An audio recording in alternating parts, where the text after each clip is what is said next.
So, no, I wouldn't say I have a passion for HR. Welcome back to Human Resources for the People. It's a human capital revolution.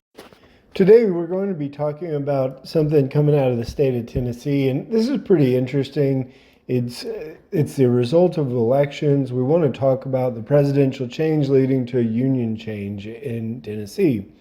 So, as I've said before, the the National Labor Relations Board is appointed by the president, and as presidents change, as their parties change, what you get is a National Labor Relations Board that often changes its mind, right?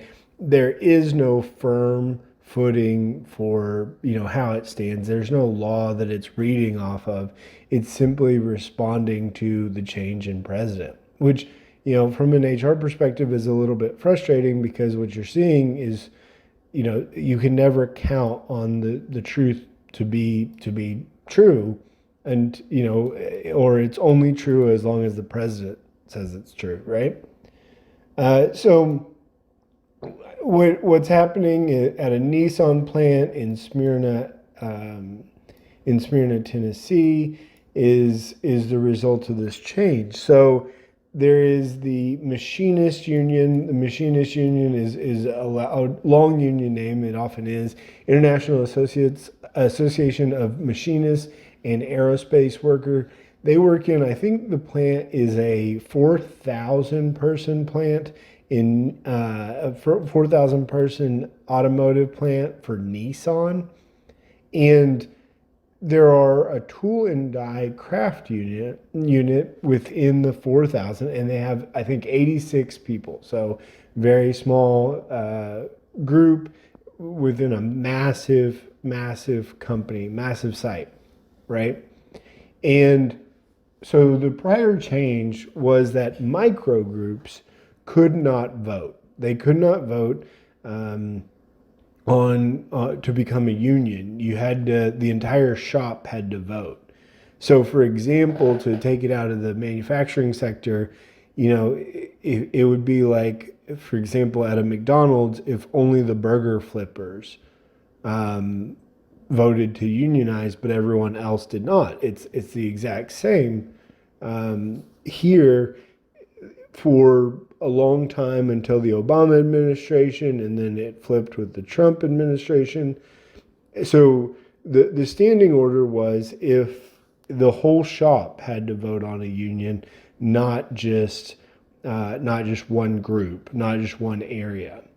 With the Obama administration, they allowed for micro unions, which meant, again, like the burger flippers, for example, could join a union within a non-union restaurant. Well, so when Biden won the presidency, this changed again. Flipped from Bush era. I believe everything prior to Bush did not allow micro unions, and then in the Obama era, they allowed micro unions. Trump then overruled them, and now you're seeing them again with Biden, who the National Labor Relations Board under Biden has now decided that micro unions are acceptable. So they're going to have a vote. It's going to take place in 3 days. On March 16th from 5 a.m. to 7:30 a.m., I assume to catch shift change, and 1 p.m. to 3:30 p.m., so that's really interesting. The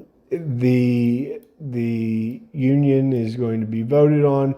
The Southern Territory of the International Automotive Union says Nissan Tool and Die has an opportunity to create a better life for themselves, their families, and their community by voting yes in this election.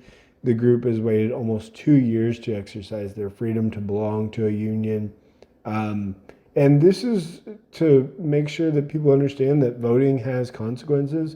Voting with respect to union elections, voting with respect to presidential elections, and it's all important, and it's critical for people to know it. This is a really interesting topic and something that people should definitely understand. What do you think about today's video? Please comment down below, like, share, and subscribe. It really helps out. And I'll see you on the next one. Bye, guys.